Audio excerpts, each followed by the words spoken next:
Assalamualaikum warahmatullahi wabarakatuh. Waalaikumsalam warahmatullahi wabarakatuh. Ya, teman-teman semua, alhamdulillah hari ini kita bertemu kembali di suasana akhir pekan yang sejuk ya. Dari pagi tuh anginnya sepoi-sepoi ya, burung-burung berkicau, angin berhembus. Nah, teman-teman semua, thank you banget ya sudah meluangkan waktu hari ini. Saya tahu ini weekend, tapi semangat belajarnya luar biasa dan event ini luar biasa, teman-teman. Kenapa? Karena ketika saya naikkan ke Instagram kemarin cuma butuh waktu 1 jam kurang untuk bisa full seat sampai dapat 95 orang dan itu pun masih ditunjang dengan berbagai komplain yang masuk ke personal ke saya, baik itu di DM di Instagram maupun di chat di komen ataupun di WA. Jadi banyak banget yang protes, teman-teman semua. Bahkan ada yang nawarin, "Mas, pakai akun Zoom saja, Mas. Kapasitas 500." Saya bilang, "Oh, ini udah terlanjur di broadcast ya." Jadi nanti insya Allah di kesempatan berikutnya kita bisa buka yang lebih besar lagi. Nah, teman-teman semua, doa saya semoga semuanya dalam kondisi sehat dan hari ini kita akan belajar bersama dengan seorang pakar ya, seorang pakar, seorang expert dan beliau juga seorang mentor saya, teman-teman. Jadi titik balik saya kurang lebih 15 tahun yang lalu. Ketika saya pertama kali masuk ke Indosat, beliau ini adalah orang yang menjadi mentor saya dan menjadi manajer saya, teman-teman. Jadi waktu saya mulai magang, saya kerja praktek, kemudian sampai saya placement sebagai seorang karyawan permanen di Indosat, manajernya beliau, namanya Mas Endi Kurniawan, dan kurang lebih kita 4 tahun bersama di divisi yang namanya Learning and Capability Management. Kemudian berikutnya kita pisah. Mas Endi penugasan baru ke Karawaci, saya pindah ke marketing. Dan alhamdulillah, teman-teman semua, hubungan kita masih dijaga baik, dan hari ini kita bisa kolaborasi bersama. Ya. Sekilas mengenai profil beliau sebelum kita mulai. Jadi Mas Endi ini kurang lebih 19 tahun di bisnis industri telekomunikasi, airport, tech startup, dan juga di bisnis media. Ya. Kemudian juga sudah menulis buku, ada 4 sebetulnya, tapi yang ditulis sendiri itu ada 2, yang satu kolaborasi, dan sampai sekarang, mulai tahun 2017, Mas Endi juga aktif sebagai startup Istanbul Ambassador. Ya, ini keren banget. Nanti kita boleh tanya-tanya ya. Dan sampai saat ini aktivitas utamanya adalah direktur di PT Cyber Dunia Imaji, sebuah perusahaan konsultan teknologi dan media. Ya, baik teman-teman, sebelum kita mulai, mari kita berdoa bersama. Kita berdoa semoga sesi kita hari ini lancar, sesi hari ini berkah, dan sesi hari ini bisa menjadi satu inspirasi bagi teman-teman semua. Ya, berdoa. Mari kita mulai.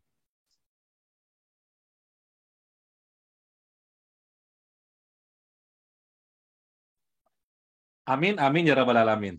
Oke, baik. Teman-teman, sebelum kita mulai, promosi dulu. Jadi kami dari Bankeslet punya sebuah program kelas yang namanya Smart Data Presentation, di mana ini adalah 2 hari workshop online yang membahas mengenai penggalian insight, ya, menggunakan analisis pivot, kemudian membuat dashboard di Excel, dan nanti belajar storytelling di presentasi dengan menggunakan PowerPoint. Dan event ini ada 2 pilihan yang sudah available, insya Allah ada di tanggal 22-23 Januari, sama tanggal 19 dan 20 Februari. Informasi lengkapnya nanti akan kita up di Instagram Bankeslet. Bagi teman-teman yang tertarik untuk belajar bersama, monggo banget, silahkan banget. Ya. Oke, teman-teman semua, kalau gitu langsung saja kita hadirkan narasumber kita, Mas Endi. Assalamualaikum, Mas Endi. Waalaikumsalam warahmatullahi wabarakatuh. Oke, Mas. Thank you banget, Mas. Hari ini sudah bersedia hadir di event free webinar Bankeslet. Bersedia untuk berbagi, dan kemarin juga excited banget ya. Di grup itu banyak banget yang request mau masuk, Mas. Mas, nambah satu. Tapi nanti kita coba. Mungkin untuk data presentation kita perlu bikin festival khusus. Karena ini jadi kebutuhan yang makin besar ya, makin masif sekarang. Yes banget ya. Oke, kalau gitu teman-teman semua, mari kita sama-sama dengarkan informasi dan paparan yang pastinya menarik banget dari Mas Endi ya. Nanti di akhir teman-teman kita ada sesi tanya jawab ya, dan juga tersedia 3 buah voucher dari lokalpunya.com untuk 3 orang penanya senilai 50.000 untuk masing-masing orang ya. So pastikan stay tune sampai akhir, nanti insya Allah sesinya bagus banget ya. Saya juga kepo banget teman-teman. Oke, Mas Endi, dipersilahkan. Ya, makasih. Assalamualaikum warahmatullahi wabarakatuh. Selamat pagi, salam Waalaikumsalam sejahtera warahmatullahi buat wabarakatuh. teman-teman semuanya. Saya lihat ini lumayan menyebar ya pesertanya dan senang sekali bisa jumpa. Ada yang dari Banjarmasin, Pangkal Pinang, Probolinggo, Jember, Tangerang, kemudian dari Pekanbaru, dari Probolinggo ya. Mudah-mudahan semua teman-teman dalam keadaan sehat dan akhir tahun ini yang dari Semarang ya dari mana-mana ini mudah-mudahan teman-teman dalam kondisi sehat baik-baik. Akhir tahun kita dalam keadaan lagi penyekatan ya, lagi pembatasan dan lagi banyak bencana juga, mudah-mudahan teman-teman diselamatkan. Nah, ini sebetulnya kesempatan kedua saya bergabung sama Fajri untuk sharing dengan teman-teman komunitasnya Bengkel Slide ya. Saya dengar udah belasan ribu ya, luar biasa. Jadi udah besar dan solid dan aktivitasnya banyak. Kira-kira 2 tahun lalu saya diminta berbagi tema yang sama sebetulnya tentang ini. Cuman waktu itu chattingnya lewat komunikasinya lewat WhatsApp. Jadi chat ya, pegel juga gitu nanggepin ngomong. Alhamdulillah kita bisa tatap muka langsung ini, biarpun melalui Zoom. Jadi yang ingin saya bagikan pagi ini adalah tentang bagaimana kita meletakkan materi presentasi. Kalau materi presentasinya sendiri bagaimana mendevelop, membuat yang menarik, yang optimal fitur-fiturnya, layouting dan seterusnya, itu Fajri jagonya. Hari-hari dia ngurusin itu. Nah, tapi saya akan berbagi 2 titik tekan sekarang adalah tentang bagaimana menyusun sistematikanya, kreativitas dan membuat sistematika yang menarik gitu. Kira-kira begitu. 2 hal itu aja. Nggak panjang materinya, tapi mungkin sebelum masuk ke sana saya boleh ada 3 pertanyaan nih. Teman-teman mohon diklik. Kita pengen tahu profil teman-teman sekilas ya. Monggo Mas Afif ya tadi ya. Kalau mau di-share ininya.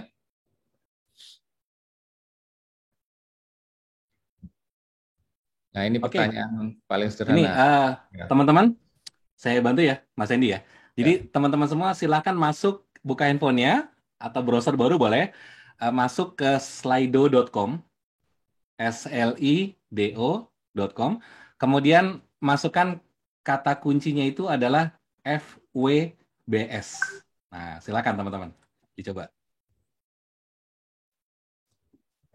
Ya. Di chat room nggak bisa di-share ya? Di chat room, oh iya ya. Slido.com. Masuk ke slido.com, masukkan kode Slido, bukan slide ya? BS. Ya. Sorry. Slido.com. Slido.com. Saya biasa nulis slide, Mas. Oke, nah sip. Thank you, Mas Lutfi. Yes. Oke, udah masuk ya. Nah, jadi silahkan. Alhamdulillah. Baik. Alhamdulillah, Sehat luar dan biasa. selalu Happy, sehat, kepo, penasaran.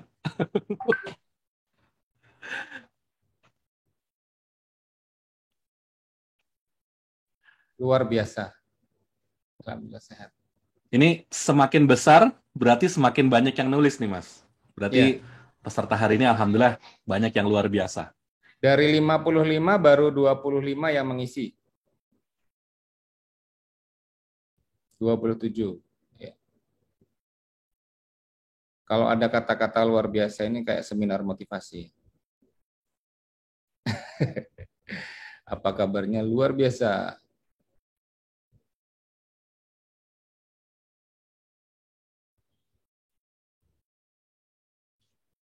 Oh, leadingnya ganti, Mas. Tetap semangat. Wah, alhamdulillah sehat. Tetap semangat. Lebih semangat lagi gara-gara Indonesia menang lawan Singapura semalam. Itu antara nonton bola atau nonton drama Korea itu ya. Gregetan.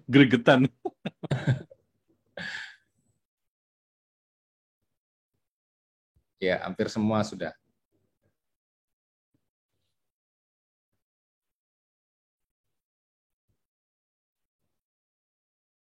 Mantap jiwa.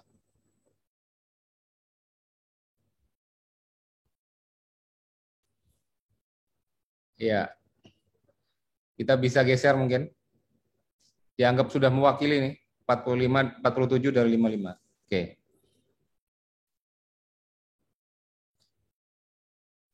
Oke, Mas. Kita masuk ke slide berikutnya.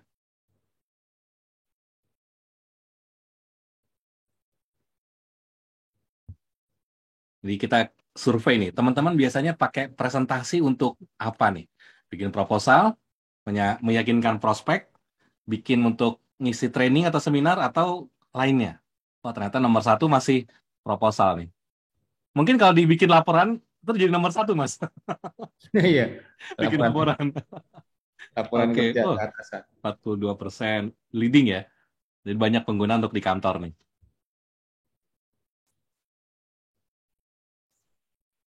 Training seminar nomor 2, mungkin banyak juga dari teman-teman yang menjadi pengajar ya, jadi coach atau trainer.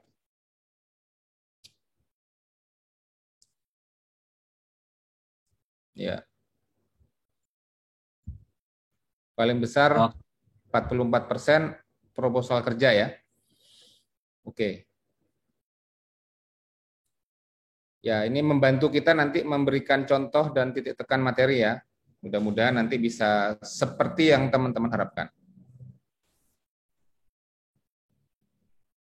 Oke. Ya. Lainnya ini kalau boleh, pengen tahu juga kita. Lumayan nih, 15%. Oke, 46. Oke.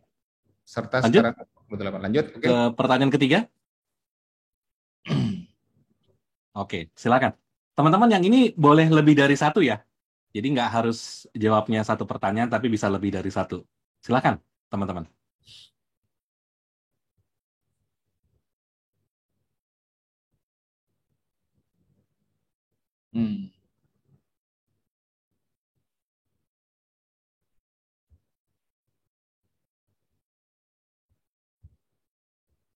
Oke. Memberi nilai tambah. Visual, animasi, grafis, data. Ya. Kalau di kantor mungkin titik tekannya itu pada bagian visual sama data kali Mas ya.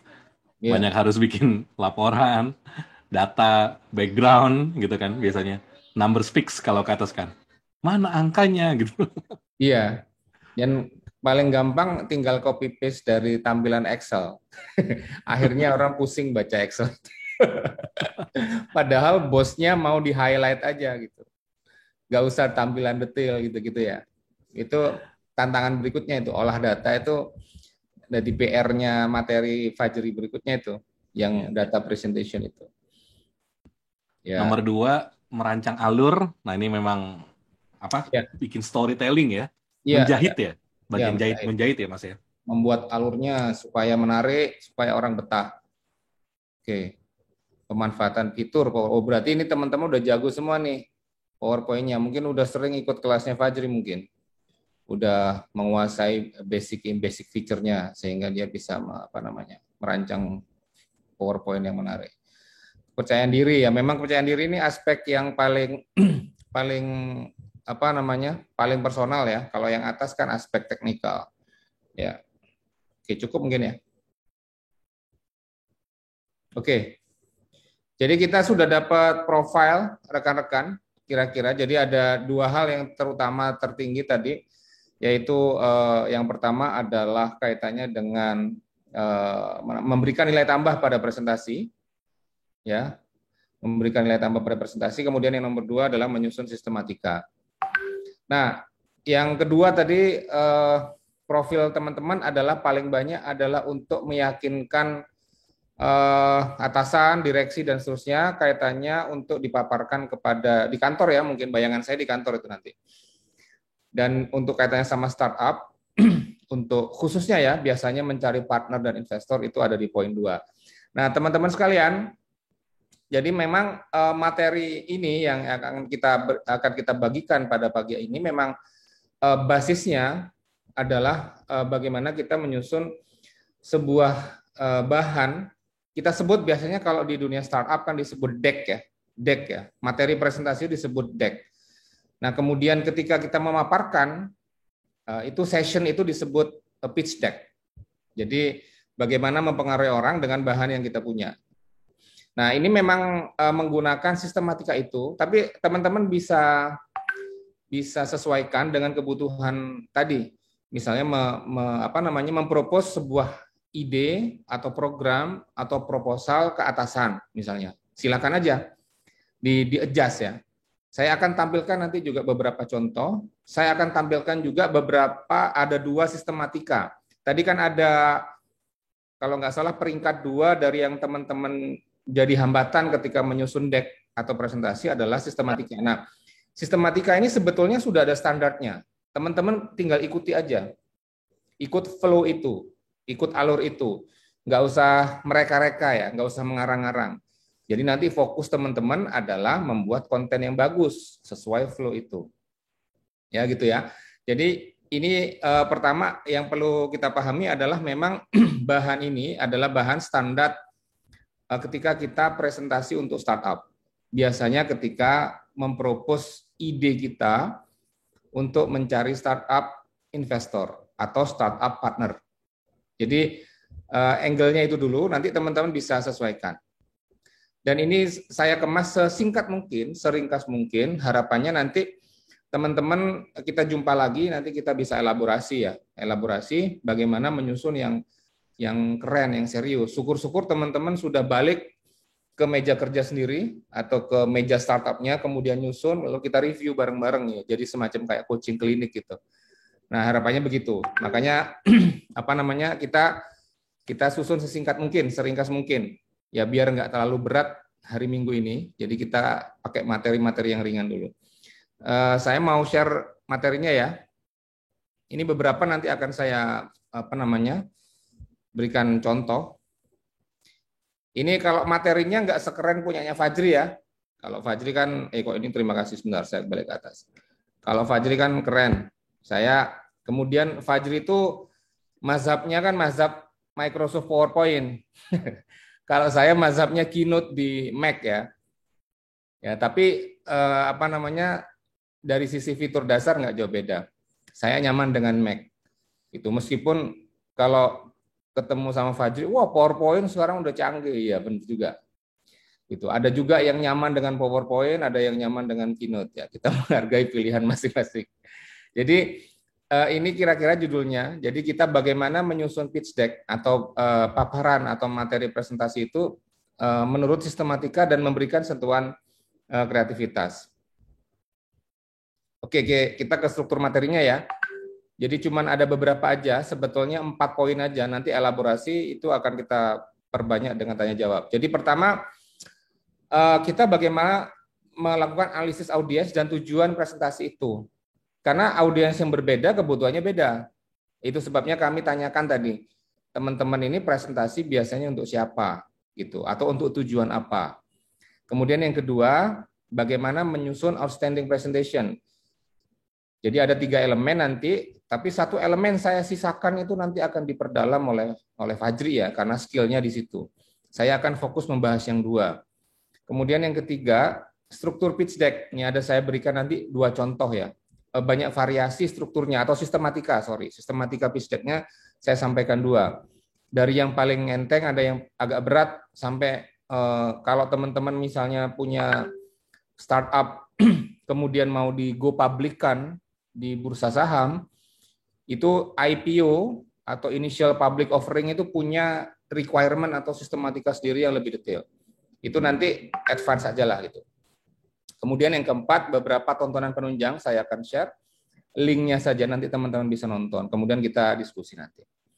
Oke, mudah-mudahan teman-teman sudah siap. Kita masuk ke materi pertama, poin 1. Jadi pemahaman terhadap siapa yang kita ajak omong atau di depan siapa teman-teman bicara itu akan menentukan semua hal dalam presentasi. Ya waktunya, ya data yang ditampilkannya, mau sedalam apa pembahasannya, kemudian dengan medium apa, ya apakah pakai video kah, atau pakai materi presentasi kah, atau cukup dengan bicara saja, itu juga memungkinkan. Jadi saya harap ini dikuasai dulu di depan, dan saya rasa ini materi yang sangat basic dari bagaimana kita menyusun materi presentasi adalah dengan siapa kita berhadapan. Ini sebetulnya ilmu basic untuk komunikasi apapun. Kita akan bicara dengan siapa, itu adalah basic dari ilmu komunikasi atau langkah komunikasi apapun. Nah, kebetulan yang kita bahas adalah menggunakan alat dukung berupa presentasi. Jadi misalnya tadi kan nomor 1 kebetulan memang atasan ya, khususnya pimpinan ya, direksi dan seterusnya itu di kantor. Jadi kira-kira kalau dilihat, dianalisis, apa sih yang mereka ingin tahu? Itu tentang ide kita, inovasi apa yang kita usulkan, proposalnya seperti apa, action plan-nya seperti apa, mereka agak detail, ya rencana kerjanya seperti apa, bahkan mungkin sampai perhitungan anggaran dan seterusnya. Durasinya itu pendek kalau kita ketemu top level manajemen, tapi kalau atasan kita langsung bebas, tergantung kesediaan waktu. Mungkin kita memang perlu satu sesi rapat khusus untuk paparan. Jadi kalau kita tahu apa yang mereka ingin tahu, maka kita bisa menyiapkan seperti apa. Kan seperti publikasi yang kita sebar itu, kan kita mau yang outstanding. Kalau outstanding itu nanti kita perlu hal-hal tambahan. Kecuali kalau laporan gitu. Kalau laporan kan ya apa yang Anda lakukan setahun terakhir misalnya, karena ini sudah akhir 2021, Anda tinggal paparkan saja, comot apa yang penting, lalu ditampilkan. Kalau ini adalah proposal, ide, inovasi, supaya di-approve misalnya, memang perlu outstanding, perlu titik sentuh tertentu. Nah, kemudian yang kedua, misalnya audiensnya publik, misalnya teman-teman presentasi di hadapan akademisi bisa, di hadapan sekelompok masyarakat, yang mereka perluan itu data. Kemudian solusi kita apa yang kita bawa, durasi tergantung, dikasih spare berapa. Nah, yang ketiga, itu investor. Investor pasti perlu data dan perlu prospek. Dia perlu data ke belakang dan dia pengen future. Kira-kira gitu. Dan yang paling penting, ya kenapa pitch deck itu biasanya cuma disediakan waktu 2-3 menit untuk paparan, karena kita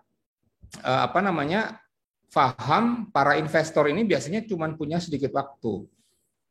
Gitu. Makanya kalau teman-teman nanti sempat masuk ke link YouTube yang saya berikan, itu misalnya ada namanya yang disebut elevation pitch.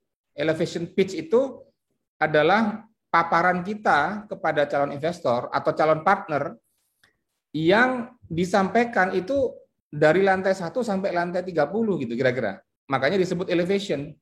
Kita masuk lift bareng, kita jelasin. Dan dalam penjelasan itu bisa perlu alat presentasi, bisa tidak. Yang penting terstruktur penjelasannya.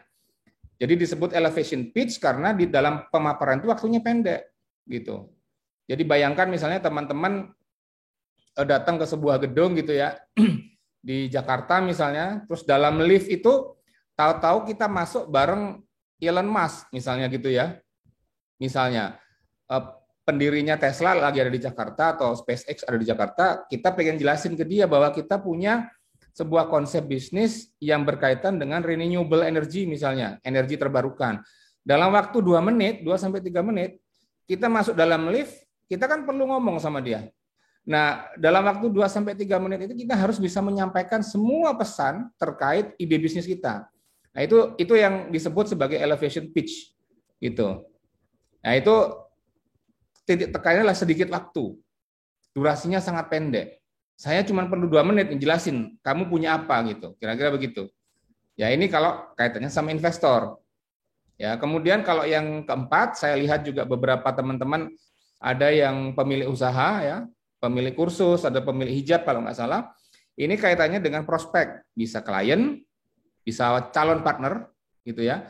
Nah ini isinya adalah yang ingin mereka tahu adalah tentang peluangnya, kemudahannya, dan bagaimana caranya berpartner dengan kita. Kira-kira gitu. Durasinya pendek, bisa panjang. Kalau teman-teman ada meeting formal, bisa agak panjang, bisa setengah jam misalnya, untuk paparan tentang bisnis kita. Jadi teman-teman, 4 ini saya coba bagi menjadi 4, atasan, publik, investor, dan prospek. Dan masing-masing perlu kebutuhan atau perlu kita tahu apa yang mereka mau. Nah, untuk mendeliver ini, kita perlu sistematika, kita perlu data, dan perlu kreativitas. Kalau sistematika, kalau kita mengikut sistematika atau struktur pitch deck sudah ada. Nah, teman-teman tinggal fokus ke data dan bagaimana memberikan nilai tambah. Artinya ikuti polanya saja, ikuti pattern-nya, teman-teman fokus menyiapkan data dan bagaimana membuat ini jadi menarik. Ya, ini yang pertama, mudah-mudahan ini menjawab ya dengan jelas tentang kita ini mau bahas apa. Nah, sekarang ini yang saya sebut bahwa ada 3 elemen. Meskipun 3 elemen ini penting, komponen paling penting tetaplah Anda saat menyampaikan. Makanya tadi saya sampaikan pertanyaan di antara yang paling memberikan masalah ya, menjadi tantangan ketika mendeliver presentasi, saya masukkan pertanyaan tentang item tentang percaya diri. Tapi saya lihat tadi percaya dirinya paling rendah. Maksudnya nggak masalah ya, paling nggak bermasalah dalam percaya diri. Berarti saya anggap teman-teman adalah sudah punya kepercayaan diri tinggi, ya. Karena itu memang yang paling penting saat menyampaikan. Nah, sekarang kita membahas aspek teknikal, data, nilai tambah, dan sistematika. Sistematika kita skip, karena ini kita bahas di slide berikutnya. Teman-teman nggak usah pusing tentang sistematika, sudah ada polanya. Nah, sistematika ini sebetulnya untuk memberikan kemudahan. Tujuannya ya, tujuannya adalah untuk memudahkan orang mengerti atau memahami ide kita, paparan kita, proposal kita. Ya, nah yang 2 di atas tentang data dan nilai tambah. Data ini kenapa kita perlu? Karena kita ingin membangun kredibilitas. Agar ide atau inovasi kita itu punya pijakan, bahwa dia kredibel untuk didorong atau didukung. Nah, sementara nilai tambah itu fokusnya untuk memberikan daya tarik. Ingat bahwa kita anggap sekarang orang yang kita ajak bicara itu nggak punya cukup waktu. Maksimal katakanlah 10-15 menit. Maka kita harus kredibel, kita harus punya daya tarik idenya, dan kita harus mudah dipahami. Ya, itu 3 hal. Nah, saya urai sedikit-sedikit nih. Di aspek data misalnya, kita harus menampilkan pijakan riset. Misalnya kita ingin menampilkan bahwa ini ada peluang buka fashion untuk anak muda di Bandung. Nah, ini kita bisa cari pijakan risetnya. Ini sudah banyak pasti. Oleh sebab itu di poin nomor 4, sumbernya itu bisa macam-macam. Bisa media, bisa kita beli data itu, beli datanya juga bisa ke BPS, atau penyedia data yang sekarang juga sudah makin banyak yang swasta, atau lakukan sendiri, survei kecil-kecilan. Ya, paling gampang itu media. Teman-teman masukin misalnya peluang fashion untuk anak muda di Bandung. Itu biasanya muncul, tinggal kita kutip aja. Dan angka-angkanya kita cuplik. Gitu. Ya, kita tampilkan angka-angka, kalau bisa diolah data dan trennya gitu ya, sehingga kita bisa menampilkan, ingat bahwa tadi misalnya kita ingin mengajak investor, dia ingin melihat data historis, lalu dia juga ingin melihat data ke depan. Kalau kita misalnya daya beli masyarakat sekarang misalnya gara-gara COVID ini turun 3%, misalnya, tahun 2022 dengan pulihnya ekonomi mungkin dia naik lagi, bisa melompat mungkin 5%. Itu data yang perlu kita tampilkan untuk bilang bahwa sekarang daya beli mulai naik. Misalnya data fashion pengguna di Bandung misalnya, itu katakanlah 2 juta misalnya. Kemudian kita press lagi dari 2 juta itu yang menyukai model baru yang ikut dengan perkembangan misalnya gitu ya, itu berapa dan seterusnya. Itu tinggal dibikin semacam proyeksinya. Apa yang ada dan apa proyeksinya. Ya, prospek atau proyeksinya juga ditampilkan. Dan teman-teman perlu juga perhatikan tentang persistensi dalam penggunaan bahasa, istilah, dan sebagainya. Sekali lagi, kita juga ingin membangun kredibilitas. Jadi pijakan riset, angka-angka, ya kuantitatif ya, olah datanya, kita tampilkan yang sekarang, ke belakang, dan yang ke depan, prospeknya seperti apa. Jadi itu data, part nomor 1. Nah, part nomor 2, adalah terkait nilai tambah atau daya tarik. Nah, kreativitas. Bagaimana kita menceritakan tentang apa namanya industri kreatif misalnya yang ingin kita masuk di situ. Di video di YouTube saya mencontohkan sebuah case di mana ada sebuah startup misalnya dia menyewakan skateboard listrik gitu ya untuk di mall yang sekarang makin besar-besar. Kira-kira ingin kita gambarkan seperti apa peluang ini gitu. Bagaimana kita memberikan nilai sentuh yang artistik ya, yang estetika. Bagaimana kita meletakkan visual pendukung. Bagaimana kita melayout PowerPoint atau presentasi kita supaya bagus. Bagaimana dia simple tapi sharp gitu, simple tapi tajam. Bagaimana mengatur tata warnanya, bagaimana membuat animasi yang secukupnya ya, tidak berlebihan. Ya kita kadang-kadang meletakkan animasi yang terlalu kompleks di materi presentasi kita sehingga kita sibuk sama animasi itu dan hilang fokus dengan paparan kita sendiri misalnya. Nah ini bab itu saya rasa ada di materi-materinya Fajri ya, khususnya yang data presentation. Bagaimana kita meletakkan sebuah materi presentasi yang orang yang melihat beberapa lembar saja sudah paham dan indah. Nanti ada beberapa contoh ya. Enggak terlalu indah, tapi paling enggak teman-teman bisa membandingkan ini yang bagus, ini yang enggak. Nah, oke ya. Jadi kita membahas 3 elemen. Sekarang data adalah untuk membangun credibility, nilai tambah itu untuk membuat daya tarik, dan sistematika itu untuk memudahkan orang paham. Nah, ini yang kalau ini bisa kita combine, maka deck kita atau presentation kita itu outstanding. Orang itu punya efek ketika melihat kita menjelaskan gitu punya efek wow. Ya, oke, itu yang poin kedua. Mudah-mudahan waktu saya masih cukup.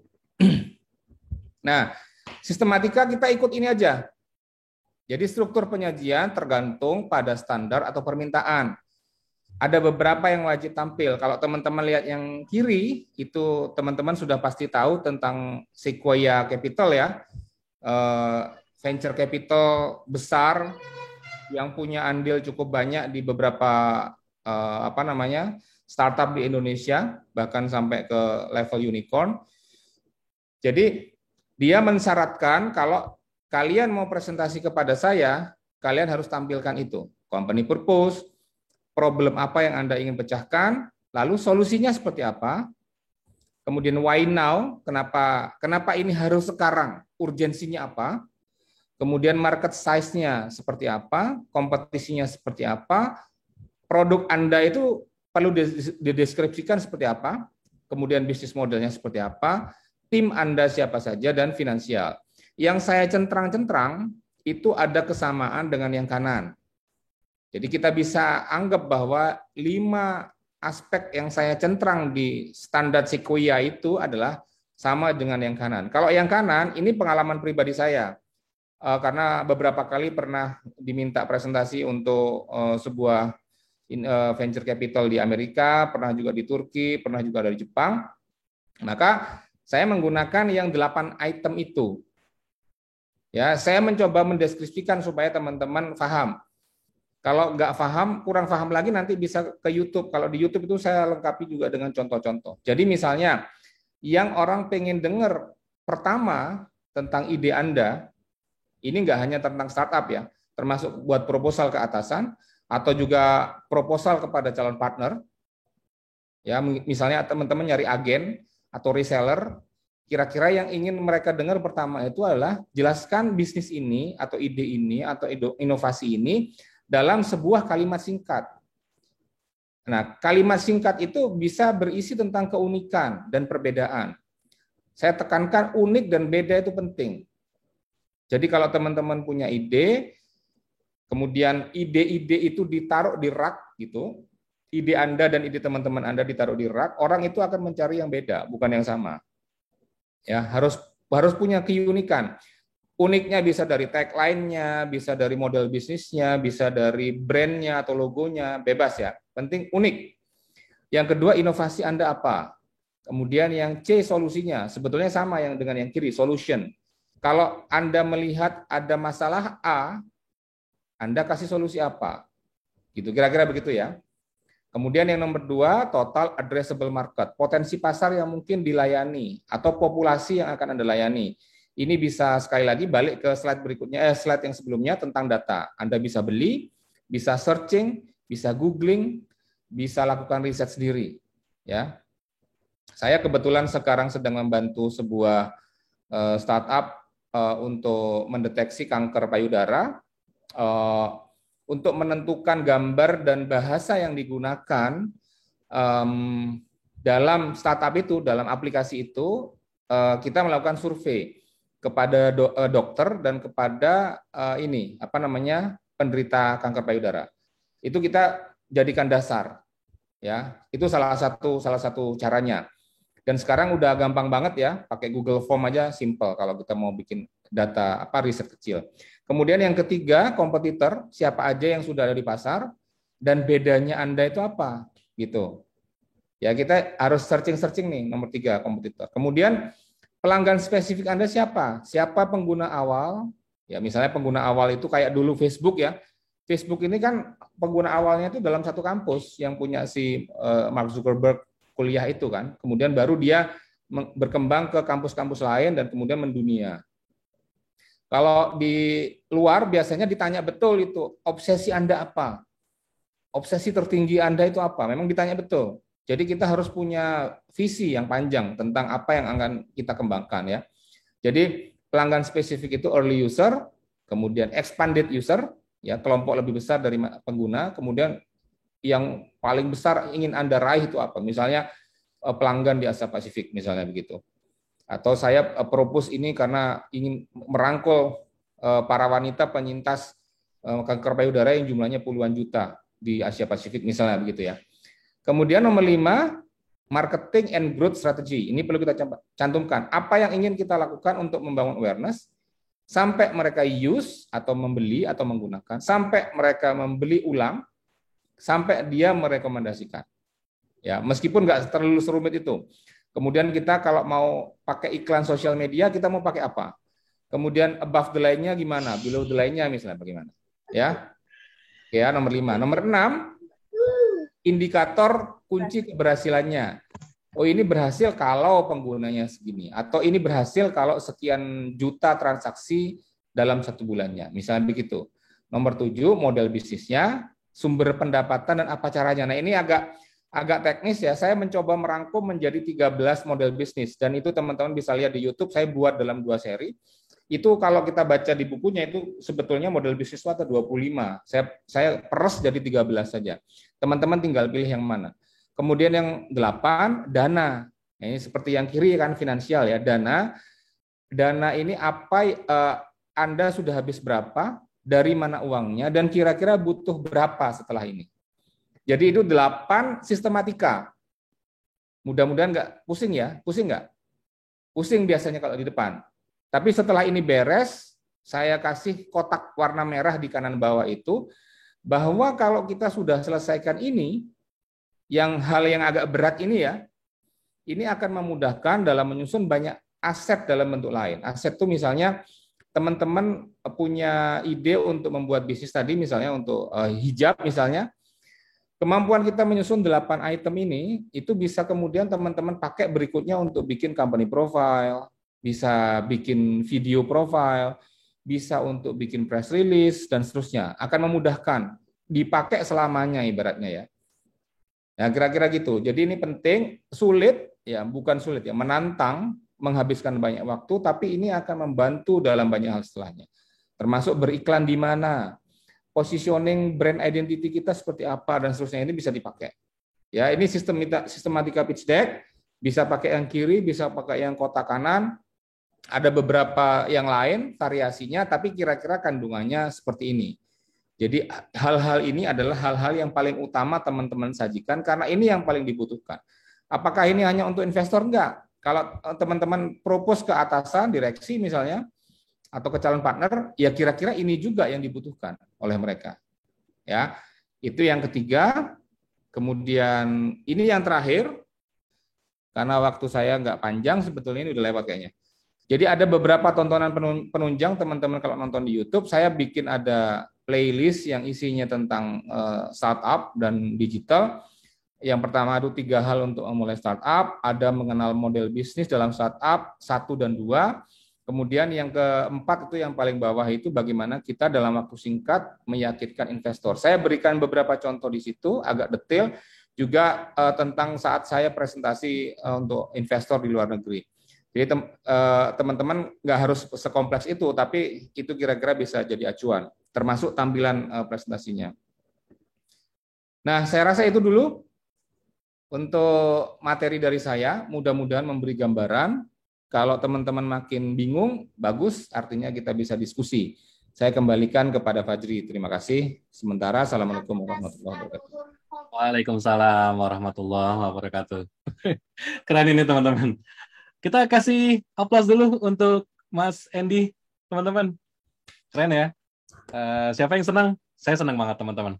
Ya, karena memang kalau kita ngelihat ya, dan sebagai pengalaman saya ketika membuatkan slide design untuk kebutuhan klien kantor, corporate gitu ya, dengan membuatkan slide design untuk kebutuhan startup itu emang beda banget ya, beda banget.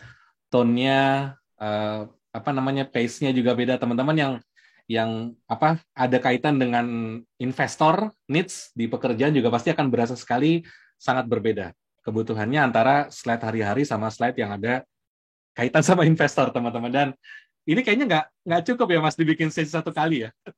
Mungkin kita perlu bikin beberapa sesi. Ini kalau dibedah nih bagus banget nih. Kayaknya perlu praktis juga ya, karena iya, benar. Saya rasa kayaknya saya saat paling nervous di dunia ini adalah ketika harus menyampaikan materi cuma dalam 2 menit gitu, dan di depan ratusan orang, dan nggak boleh salah, nggak boleh ada nggak boleh click back dan seterusnya. Itu saya rasa kejadian 2017 itu kejadian paling stressful dalam hidup saya. Udah gitu harus bahasa Inggris gitu. Luar biasa ya. Oke, teman-teman, kalau gitu kita masuk ke sesi tanya jawab aja ya. Jadi, teman-teman mungkin langsung open mic aja. Ada yang mau nanya? Monggo, dipersilakan. Boleh langsung raise hand. Nanti kita arahkan untuk open mic. Bisa langsung ngobrol sama Mas Andy. Monggo, teman-teman. Silakan. Ada yang mau bertanya? Oke, kalau enggak, tanya di chat juga boleh. Kita siapkan ada voucher dari lokalpunya.com untuk orang yang bertanya. Nah, ya kan? Silahkan. Ada yang bilang nih, insight baru yang relate sama pekerjaan saya, alhamdulillah. Iya, benar banget teman-teman. Ya, apalagi kalau misalnya, sebetulnya kalau di kantor, kalau teman-teman tidak bekerja di dalam industri startup, ya, kalau kerja di kantor, atasan itu juga investor, kurang lebih gitu ya, Mas Andy ya. Yeah. Bagaimana kita bisa memahamkan dia, terutama kalau udah akhir tahun kan, performance assessment, bukan assessment, yang evaluasi tahunan yang akan menentukan apakah kita akan naik gaji atau enggak, dapat skor berapa, performance management. KPI ya, benar-benar. Kalau di Indonesia itu namanya IPM, Individual Performance Management. Nanti dapat skor berapa tuh. Nah, itu kan kita kadang-kadang suka diminta untuk present sesuatu, kita diminta untuk bikin planning tahun depan apalagi kalau teman-teman masuk ke ranah assessment untuk naik jabatan, untuk promosi jabatan, ya kan? Kita nanti diminta mengerjakan sesuatu dan endingnya kita diminta untuk presentasi di depan atasan sama asesor, ya kan? Biasanya waktunya akan sangat pendek. Mas Afif itu pernah dapat request bikin materi assessment, si kliennya bilang, itu kalau nggak salah, dia minta berapa slide, Mas? 4 ya? Iya. 4 slide. 4 slide. Karena cuma dikasih waktu 5 menit. Ya betul ya, Mas Afif ya? Benar. Jadi 4 slide, waktunya 5 menit, harus cerita semuanya. Nah, itu luar biasa, teman-teman. Baik, ini ada pertanyaan Mas Edi dari Kak Aprin. Ya, Kak Aprin. Ya, oke. Wah, luar biasa Mas Edi. Mau bertanya terkait dengan menyusun presentasi untuk atasan, apakah ada tips atau trik khusus nih, Mas? Sebelum ke sana itu yang di atasnya itu ada Haryanti Ismuninggar, itu Mbak atau Bapak atau Ibu ya?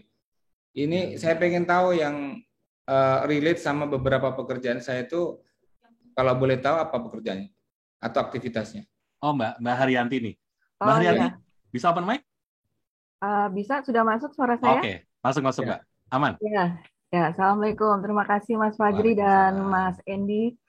Kebetulan per Januari 2021 saya resign dari kantor saya, kemudian saya memutuskan untuk menjadi freelance. Sebenarnya ketika di kantor itu pekerjaan utamanya saya, ke kantor saya kebetulan di pusat pelatihan pariwisata.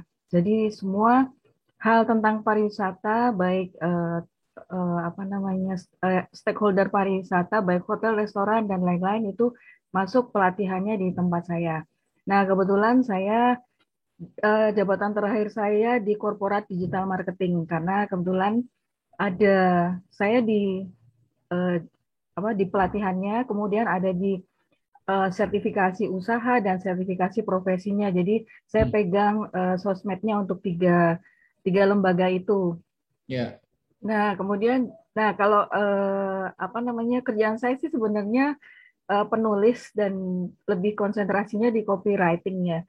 Jadi oh, tadi saya menyampaikan, ketika saya mengikuti webinar ini, kemudian saya sampaikan, wah insight baru yang relate dengan beberapa pekerjaan saya. Jadi ketika saya sudah freelance nih, alhamdulillah permintaan beberapa kebetulan saya di Jogja nih. Nah, di hmm, Jogja itu kan banyak desa wisata ya. Jadi ya, ya. sekarang desa wisata itu sangat berkembang dan mereka memerlukan pendampingan atau bantuan tentang bagaimana mengelola utamanya di sosial media, kemudian promosi. Iya. Nah, sedikit-sedikit saya juga kebetulan saya juga sekretaris keluarga public relation di Yogyakarta. Jadi itu kayak nyambung-nyambung gitu ya. Jadi makanya ketika saya menyampaikan relate itu pada tanggal 30 besok saya juga diminta menyampaikan atau sharing materi di hadapan ibu-ibu difabel di Jogja. Iya, iya, Nah, iya. itu makanya Sangat dalam menantang. pengelolaan saya kebagian di materi ya itu bagaimana sukses berwirausaha dengan sosial media. Jadi ketika tadi ada informasi tentang pitch deck itu, oh jadi mungkin ini bisa saya share sedikit-sedikit gitu ya ke besok ke Ya, ibu-ibu itu. Jadi mungkin ya tapi memang harus secara sederhana karena saya sudah dikasih pesan sama yang punya acara, tapi jangan terlalu muluk-muluk ya Mbak karena ini ibu benar-benar ibu-ibu yang sudah memulai usaha tapi masih belum terarah gitu usahanya karena juga ada keterbatasan di situ. Jadi seperti itu sih Mas ya. Endi Mas Fajri. Menarik, Mbak. Eh, Garis besarnya kalau saya sebetulnya ngambil kristalisasi dari itu semua, sebetulnya eh, presentasi makin ringkes itu makin sulit sebetulnya. Iya betul, Makin menantang ya. betul, Tapi betul. memang orang Karena masih mencari yang itu sekarang. Saya pernah nulis tentang misalnya banjir informasi di internet ya. Ternyata sekarang bikin caption misalnya di sosial media itu makin pendek makin bagus. ya betul. Kemudian audiens disajikan dengan banyak data makin pusing. Iya, betul. Apalagi tantangan baru tadi sama ibu-ibu difabel kan, Iya, makin ringkes makin menantang. iya, Nah, mungkin gitu kita sih. bisa diskusi lebih lanjut nanti, Mbak. Boleh, boleh. Dengan senang hati. Alhamdulillah. Ya, Ya, ya, makasih banyak. Terus makasih. saya langsung ke Mas Aprin menyusun presentasi untuk atasan.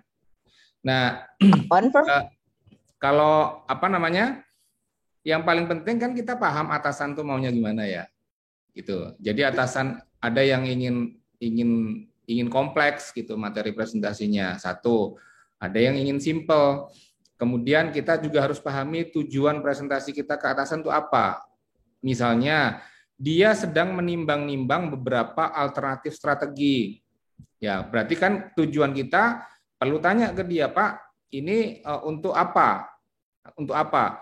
Oh, saya lagi bingung nih, ada beberapa alternatif pilihan, beberapa pilihan keputusan yang sedang saya pertimbangkan. Oh, kalau gitu saya bikin komparasi ya, Pak ya. Oke, silakan. Nah, itu malah lebih presisi. Jadi kita langsung sajikan beberapa opsi untuk keputusan, kemudian plus minus pada masing-masingnya kita cantumkan.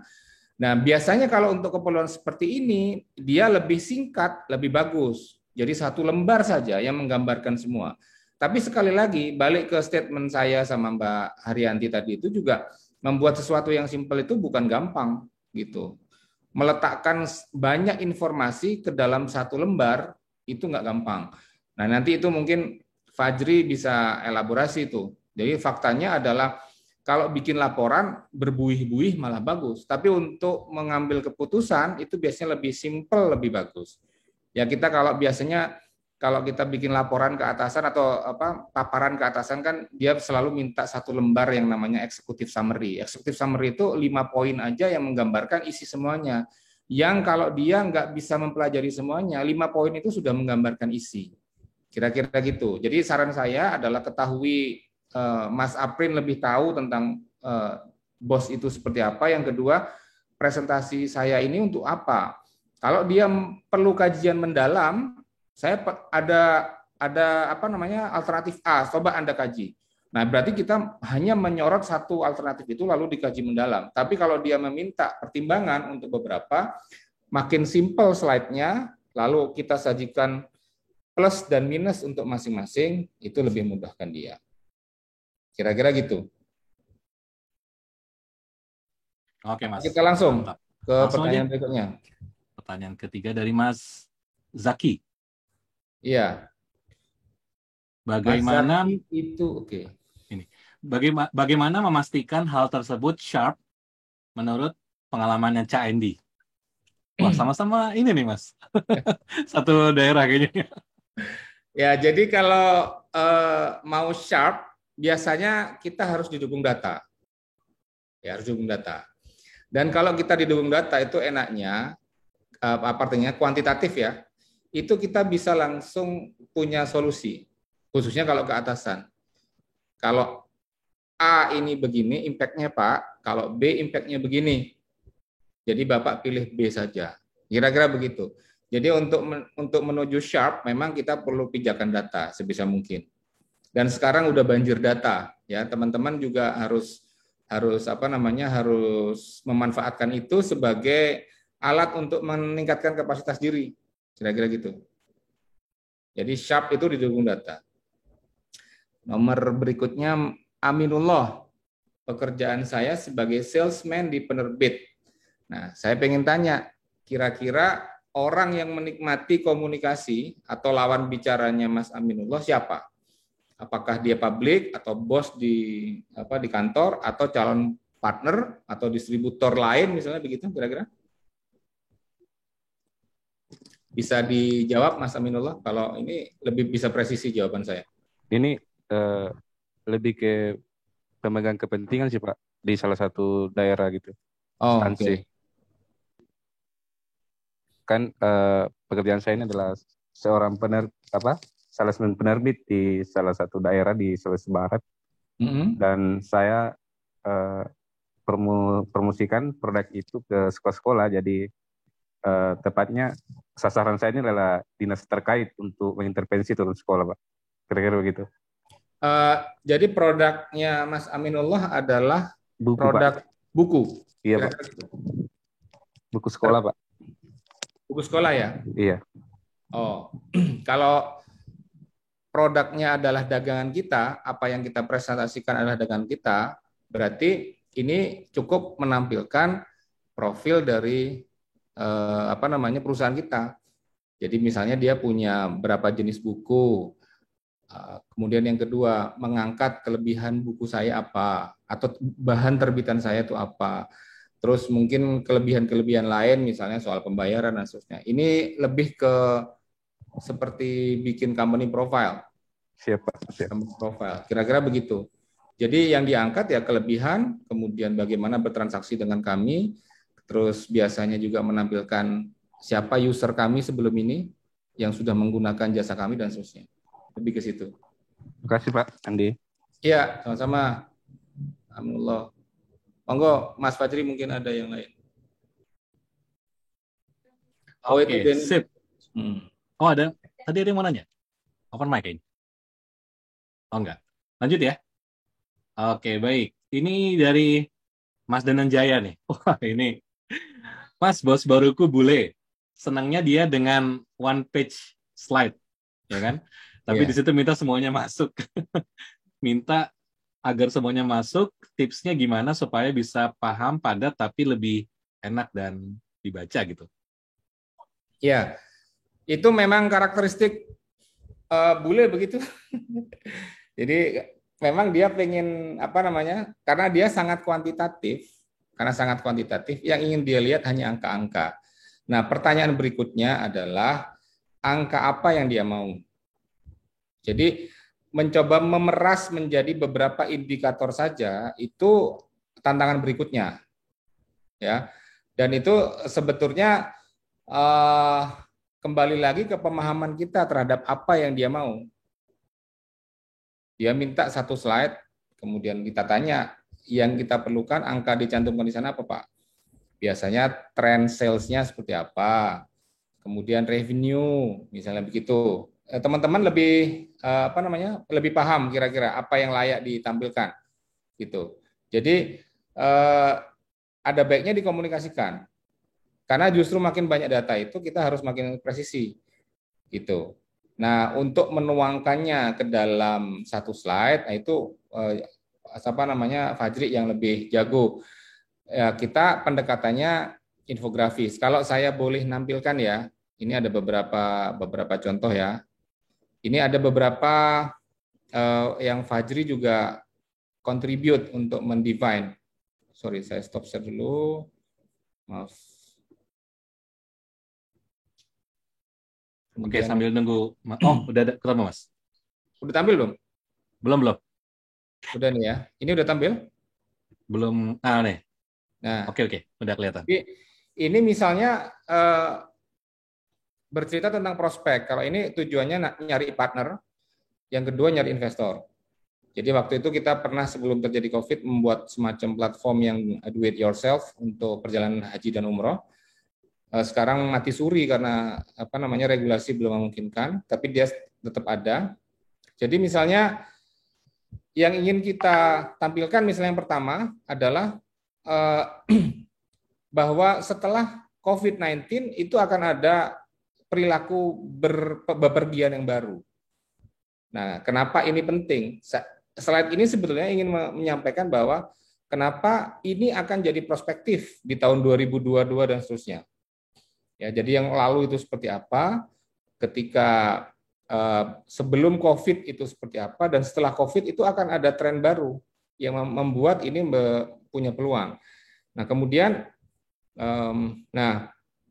ini contohnya misalnya, ini kan kuantitatif sebetulnya, tapi kita coba tuangkan ke dalam gambar. Jadi perilaku new traveler itu seperti apa? Dia konsen terhadap kesehatan. Kemudian dia kalau bepergian durasinya lebih pendek sekarang, nggak panjang-panjang karena dia berjaga-jaga ada infeksi selama di perjalanan.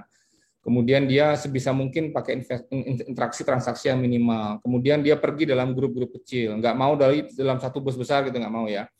Nah, ini adalah baru solusi. Jadi ini sebetulnya kan apa yang kita sajikan di sini itu lebih ke bagaimana kita menampilkan hal-hal yang penting yang kuantitatif ke dalam bentuk infografis. Jadi infografis jadi salah satu opsi sekarang. Yang penting kita tahu infonya apa yang ditampilkan gitu. Kalau masalah menuangkannya ke dalam gambar-gambar, visual aid dan seterusnya itu, ini bisa gampang lah. Menguasai materinya Fajri yang tentang data presentation itu sudah bisa. Tapi membuat data apa yang penting dan layak tampil itu hal lain, gitu. Kira-kira begitu, Mas. Jadi tanya dulu apa maunya, kemudian kalau dia mau data apa. Tapi kita juga perlu perspektif yang kita anggap data apa yang kita anggap penting untuk mengconvince atau mempengaruhi bos kita itu misalnya gitu. Tentang tren, tentang perubahan perilaku dan tentang sales dan seterusnya. Itu kira-kira. Oke. Mas, saya izin nambahin dikit, Mas. Ini Ya. pas tadi pertanyaan Mas Dananjaya nih. Kayak pertanyaannya bagus tuh. Kalau bos bule kan. Berhubung terakhir kali saya di Indosat, atas direkturnya bule, grup head-nya bule, jadi memang permintaannya tuh luar biasa ya. Tapi gini, teman-teman, mungkin yang mengalami kasus yang sama ya. Atasan yang modelnya kayak Mas Dananjaya cerita, ini biasanya nggak peduli dengan desain. Nggak peduli sama desain, yang penting semua konten yang masuk. Ini mungkin ada satu contoh ya, kayak gini kali ya. Nah, teman-teman, Ini coba lihat slide ini masuk nggak ya? Nggak kelihatan ya. Oh, nggak bisa di-share. Wah, galak ya. Nih, teman-teman ada satu e-course di Udemy ya. Jadi dia belajar mengenai CEO level presentation skills. Jadi di sini nggak belajar tentang desain, simple banget, tapi kurang lebih slide-nya benar-benar teks semua, teman-teman. Jadi mungkin sedikit menjawab pertanyaannya Mas Dananjaya. Jadi sekali lagi Mas, atasan yang modelnya minta kontennya banyak, ya, dia nggak peduli mengenai desain sama sekali. Bahkan Mas masukin teksnya kecil-kecil nih, ukuran 12, 14, nggak masalah.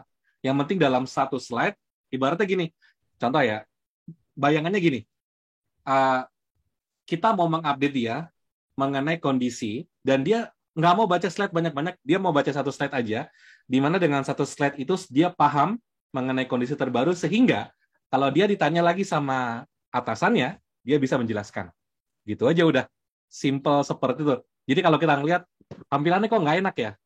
Itu nggak enak versi kita, Mas. Bagi dia itu enak. Gitu aja. Itu mungkin sedikit tambahan untuk Mas Dananjaya, karena pengalaman saya dulu kayak gitu. Jadi nggak peduli sama desain, mau paragrafnya rumit, nggak masalah. Yang penting semua informasinya masuk. Kira-kira gitu. Oke, Mas Endi punya waktu sampai jam berapa nih, Mas? Kayaknya ada 2 atau 3 pertanyaan lagi, masih bisa, Mas? Ya.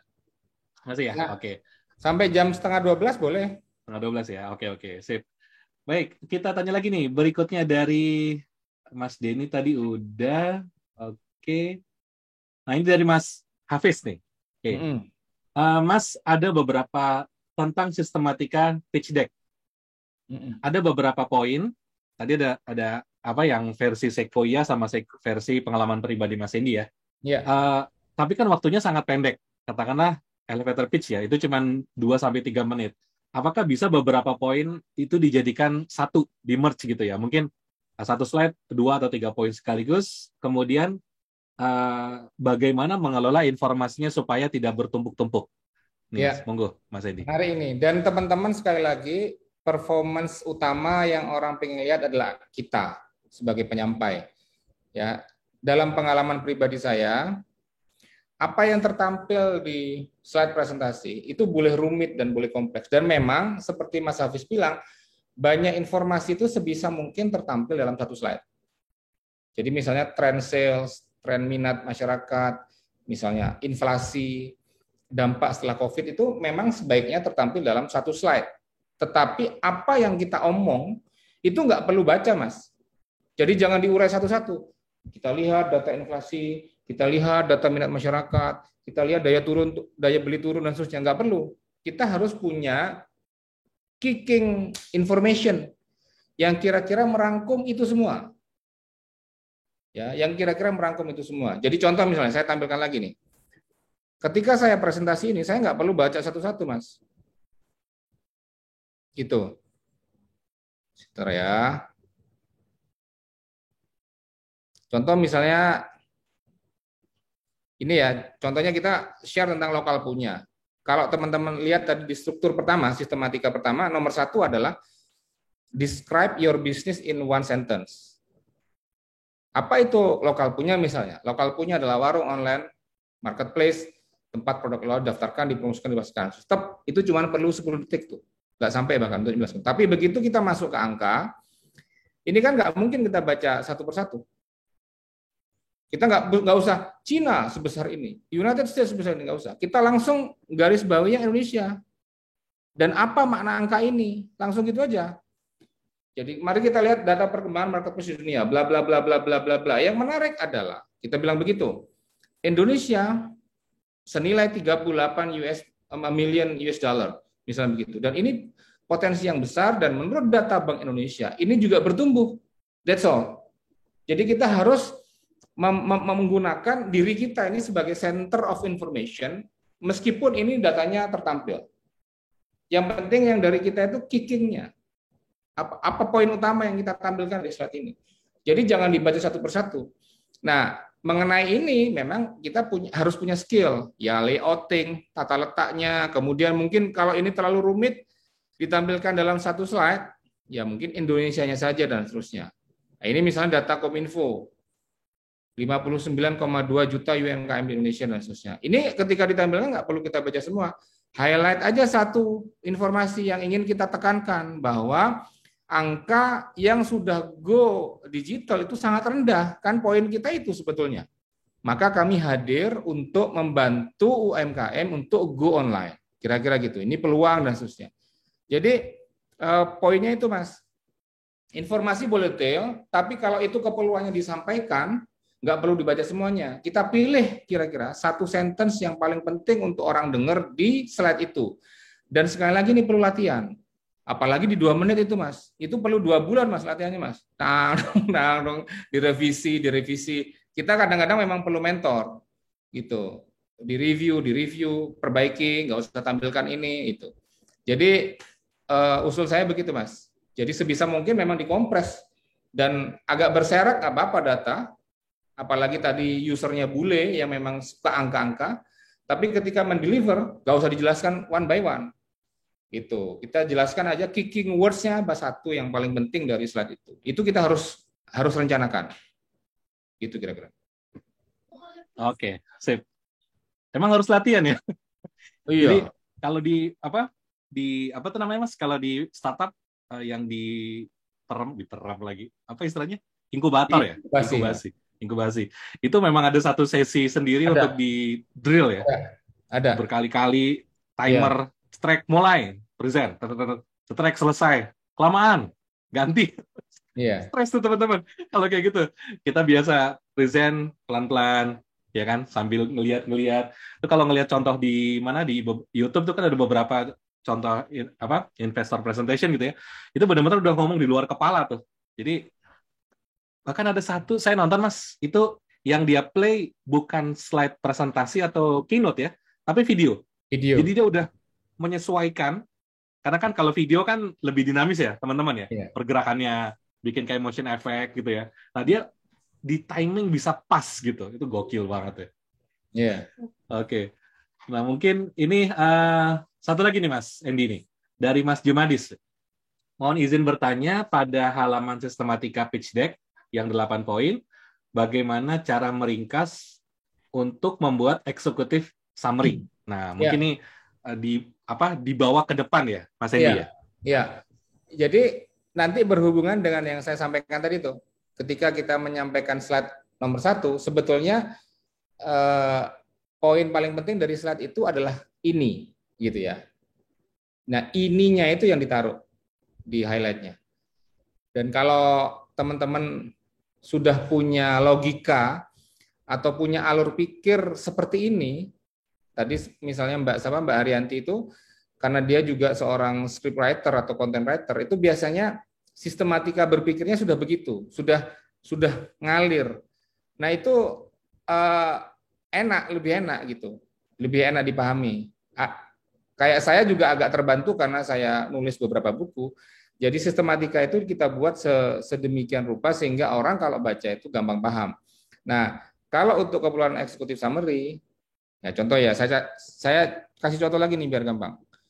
Ini ada satu startup juga yang kebetulan awal-awalnya kita bantu, namanya Kibumi. Ini anak Bogor yang mendevelop semacam bank sampah. Jadi dia sudah menyusun alurnya itu dengan kata-kata atau angka-angka kunci. Ini misalnya ada 86 triliun sampah yang didapat dari recycling industry. Ada 175.000 ton sampah yang setiap hari numpuk dan seterusnya. Disebutin sumbernya. Jadi sebetulnya ketika kita meletakkan sebuah beberapa informasi dalam executive summary, ini isinya gabungan antara ini sebetulnya, Mas. Kira-kira begitu. Misalnya yang paling penting dari ini adalah poin 1, misalnya. Kita taruh itu di highlight, di executive summary. Kenapa? Ini kita deskripsikan. Kenapa orang nggak mau memilah sampah? Kita sebutin tuh di poin 2. Poin 3 kita anggap apa yang paling penting dari sini. Kita menyediakan ini, solusi kami adalah ini, nomor 3. Jadi sebetulnya yang kita taruh di executive summary itu adalah poin-poin penting dari setiap halaman yang kemudian kita satukan dalam satu slide di depan dan dibuat sesimpel mungkin. Kira-kira gitu, Mas. Ini kan revenue model, ini kan tadi ya contoh ya. Revenue model bagi kami adalah ini, udah gitu aja. Itu yang ditaruh di executive summary. Kalau ini adalah datanya. Ini data-data tentang income. Nomor 4 kita taruh, income kami proyeksikan dalam setahun mencapai segini. Nah, gitu aja. Jadi poin penting dari setiap slide itulah yang kita letakkan di executive summary. Kira-kira gitu, Mas. Gampangnya, Mas. Oke, sip. Mas Jumadis, aman? Mau ini? Ada yang ditanya lagi? Silakan. Mumpung bareng Mas Endi nih. Ini by the way, teman-teman, Mas Endi ini memang jadwalnya sibuk banget. Jadi alhamdulillah hari ini punya waktu available bersama kita. Kayaknya seru juga nih kalau weekend sering-sering sharing begini. Karena Asik kita ya, juga santai. memperkaya wawasan juga nih. Iya, benar-benar. Oke, baik, mungkin teman-teman sambil sedikit mungkin saya menambahkan dari penjelasan Mas Endi ya. Jadi memang kalau kita bicara mengenai masalah teknis, mungkin saya masuk ke teknis pembuatan presentasi ya. Itu memang saya sama Afif biasanya ketika menangani permintaan klien ya, itu kami tidak langsung mengerjakan ya. Kami tidak langsung mengerjakan. Ini mungkin beberapa dari teman-teman yang kemarin ikutan PowerPoint Festival di sesinya Mas Afif ya kan. Itu cerita mengenai presentation makeover. Biasanya setelah permintaan datang nih, maksudnya tiba-tiba ada klien menghubungi gitu ya, Mas mau makeover gitu. Kita tanya dulu, mau bikin apa? Mau bikin apa? Dia cerita, saya mau bikin ini Mas. Oke. Terus kita akan minta jadwal untuk audiensi, teman-teman. Jadwal untuk audiensi, maksudnya ketemu kayak di Zoom gini kan. Misalnya Mas ini kliennya, nanti akan cerita. Kita minta kliennya untuk cerita mengenai apa keinginannya. Nah, teman-teman semua, ketika membuat sebuah pekerjaan terkait dengan bisnis proposal ya, bisnis presentation, ya bisa pitch deck, bisa bisnis proposal ataupun yang lain, maka aspek yang paling penting adalah bagaimana teman-teman melakukan klarifikasi dari permintaan yang datang. Ya, contoh misalnya sama atasannya diminta tolong dong buatin materi presentasi. Nah, tadi good point banget yang tadi Mas Endi udah sampaikan juga. Kita klarifikasi dulu. Atasan kita mintanya seperti apa? Apalagi kalau misalnya atasan kita itu baru. Ya, entah kita dipindah ke unit baru atau ada orang baru masuk jadi atasan kita. Kita ngobrol dulu teman-teman. Ya, yang paling susah itu kalau di kantor ya, menurut saya bukan membuat presentasinya, bukan, itu gampang. Yang susah itu adalah menyamakan isi kepala kita sama isi kepala dia. Ya kan? Jadi kalau misalnya pas lagi kita mau ngobrol gitu kan, kalau udah nyetel sih enak, tapi kalau belum nyetel itu mesti bolak-balik. Interaksinya banyak, teman-teman. Apalagi kalau di kantor ya, teman-teman misalnya berada di unit terkait khusus punya satu tanggung jawab terhadap satu buah proyek. Nah, itu kita wajib meng-align-kan apa yang ada di kepala kita sama kepalanya atasan. Contoh yang paling simpel, teman-teman. Ada yang pernah naik Gojek atau Grab, ya kan? Kalau teman-teman buka aplikasi, yang ditanya apa dulu? Mau naik apa atau mau kemana? Ini tanya apa? Mau kemana dulu kan? Baru habis itu ditanya mau naik apa? Mau Grab car, mau Grab bike, atau yang lain, ya nggak? Jadi bukan ditanya mau naik apa, baru mau kemana. Jadi teman-teman kalau dikaitkan dengan apa yang kita bahas hari ini, jadi ketika teman-teman membuat sebuah materi, teman-teman harus tahu mau bikin apa dulu, ya.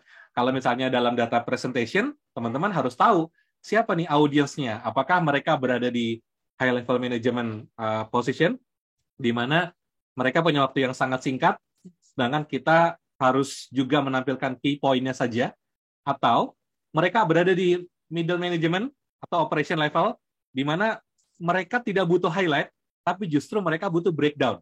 Ya nggak? Mereka pengen tahu detail A, B, C, D. Kenapa? Karena waktunya panjang. Dan mereka harus tahu semuanya sebelum mengambil keputusan. Ya. Nah, kalau saya, teman-teman, ada satu buku yang saya gunakan biasanya. Ini bukunya bukan endorse ya. Tapi ini bukunya versi aslinya ditulis sama Cole.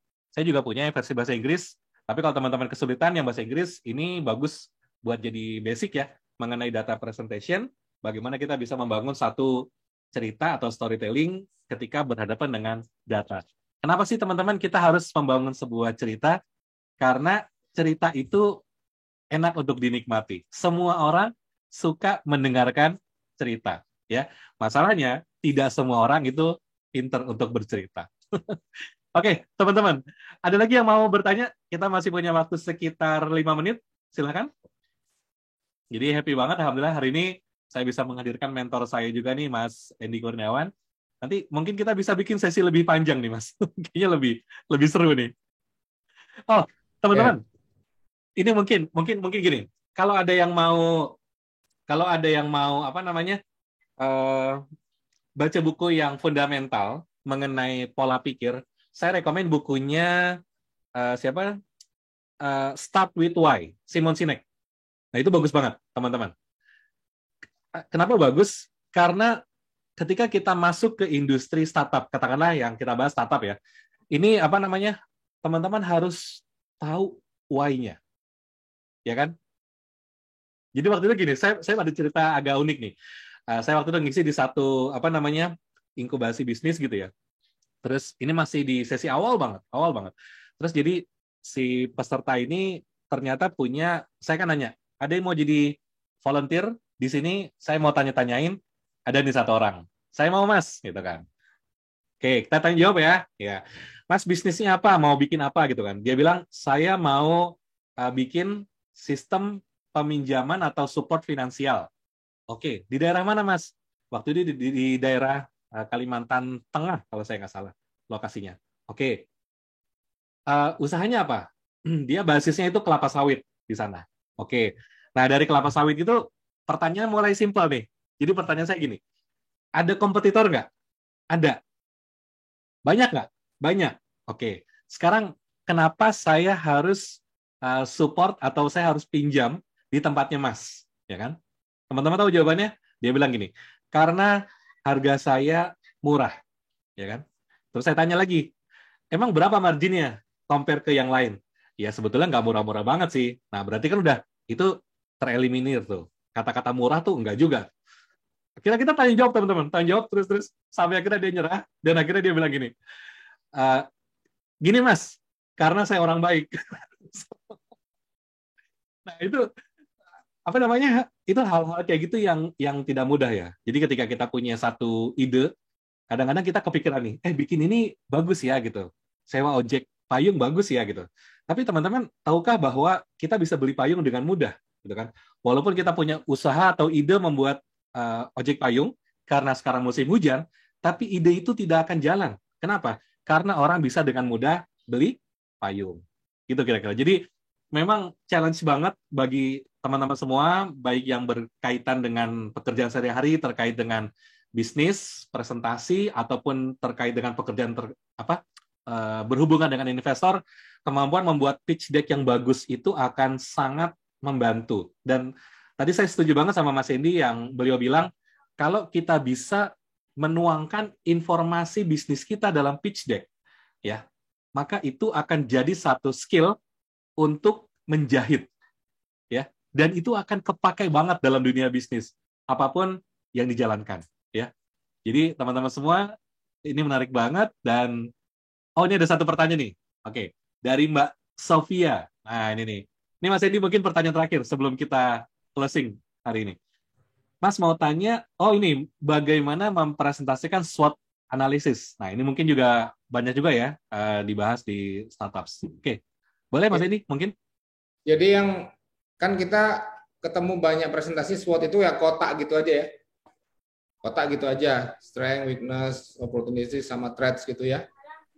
Cuman kita kan sepakat di sesi pagi ini itu kita mau yang outstanding. Ya kalau outstanding itu mestinya kita beda dari yang lain. Nah sekarang bisa juga SWOT itu ditampilkan dengan visualisasi, misalnya bukan kotak begitu saja gitu ya, kotak begitu saja, tapi kotak-kotak itu yang melambangkan situasi itu kita terjemahkan dalam misalnya grafis atau animasi atau kartun dan seterusnya. Dan biasanya dalam pemahaman saya, SWOT analysis itu biasanya hanya menampilkan SWOT, that's all. Padahal yang diperlukan penikmat SWOT sebetulnya pilihan-pilihan strategi kita dari pembacaan kita tentang SWOT.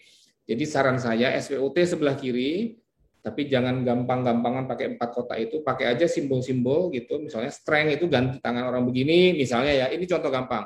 Weakness itu gampang orang lentruk gitu misalnya, dan seterusnya. Kemudian di kanan, opsi kita dari pembacaan SWOT ini. Ini biasanya jarang orang tampilkan nih. Kalau kita sudah baca SWOT ini, terus kita mau ngapain? Nah, di sebelah kanan itu saran saya ditampilkan opsi-opsi tindakan. Jadi perlu outstanding dikit lah, perlu angle yang lebih bagus lah supaya orang nggak baca SWOT itu ya kayak as usual gitu. Kira-kira gitu sih. Oke, sip. Thank you banget Mas Edi. Baik, Mbak Sofia, semoga terjawab pertanyaannya. Bagi yang nanya mengenai referensi buku, tadi barusan saya tulis juga, dan ada video pendek ketika Simon Sinek present di event TED ya, mengenai Start with Why. Itu bagus banget ya, teman-teman. Jadi yang paling penting adalah bagi teman-teman yang mau membangun satu usaha, bisnis, ya, yang paling penting itu bukanlah investment yang masuk. Investment yang masuk itu penting, tapi yang lebih penting adalah bagaimana kita atau teman-teman semua nanti sebagai seorang founders itu memiliki satu impian yang besar. Visinya tuh besar, ya. Bukan hanya masalah diguyur 1 juta US dollar selesai. Ya. Jadi apa namanya? Memang problemnya startups itu bukan hanya di masalah uang, banyak sekali, dan salah satunya itu adalah bagaimana kita punya satu impian yang besar. Ini kemarin saya nonton video di YouTube yang di videonya Dr. Indrawan Nugroho itu membahas mengenai Zoho. Bagaimana Zoho, sebuah startup kecil banget, teman-teman, pendatang baru, itu mampu menggulingkan Salesforce, sebuah bisnis dengan pelanggan sudah puluhan juta orang di seluruh dunia. Dia bisa membalik itu semua, teman-teman, dan tanpa investment $1 pun. Ganas ya, teman-teman semuanya. Jadi, impiannya besar, salah satu ada 5 lesson learned, tapi lesson learned yang paling saya ingat dan yang paling bagus menurut saya adalah bagaimana seorang founders itu memiliki satu visi yang besar, satu visi jangka panjang, satu visi yang itu nggak cukup dimakan sendirian, ya. Saya kalau ngobrol sama Mas Edi tuh selalu bilang, nih kayaknya Mas Edi tuh nggak mungkin harus punya second man, minimal 3 atau 4 orang. Karena idenya liar banget. Dari zaman dulu kerja tuh kita selalu terbiasa ya, 1 orang Mas Edi itu bisa tergantikan harus cari 4 sampai 5 orang. Karena udah complete package ya. Ngitung finansialnya bisa, bikin presentasinya bisa, bikin story-nya bisa gitu. Itu emang challenging banget. Kalau masih lagi cuti, kita kelabakan biasanya. Oke, mungkin itu teman-teman ya yang kita bahas hari ini. Jadi semoga sesi hari ini menjadi satu sesi yang manfaat, satu sesi yang inspiratif. Kalau saya sendiri teman-teman senang banget dan banyak banget dapat insight. Teman-teman gimana? Ada yang ini? Kalau mau tuliskan beberapa kata di chat boleh juga. Happy banget ya. Silahkan, boleh dikasih apresiasi. Kalau yang mau share di Instagram juga boleh banget. Tag ke Bankerslide, tag juga ke Andy Kurniawan. Ya. Oke teman-teman, mungkin terakhir ada closing dari Mas Andy. Mas Andy mungkin untuk closing statement dipersilahkan Mas. Monggo. Iya, ada 3 hal. Pertama adalah bagi saya pribadi, sistematika dalam menyusun pitch deck itu adalah soal struktur berpikir. Jadi ini kepake tidak hanya dalam kaitannya kita presentasi apapun, ke investor, ke atasan, ke publik, ke calon partner, tetapi struktur atau sistematika ketika kita menyampaikan ide, khususnya ketika kita diminta untuk mengeksplorasi gagasan kita. Jadi urut-urutan 8 poin itu bagi saya pribadi itu bisa dipakai untuk apapun, tidak hanya untuk kepentingan presentasi. Yang kedua adalah tentang kemampuan kita menguasai persoalan. Jadi sebetulnya kalau teman-teman kepepet nih, kayak saya contohkan tadi ketemu sama Elon Musk gitu di sebuah mall di Jakarta misalnya, bahkan teman-teman tanpa membawa materi presentasi pun bisa menjelaskan itu. Jadi center of information-nya adalah diri kita. Kemudian yang ketiga adalah seperti yang disampaikan oleh Fajri yang terakhir itu adalah bahwa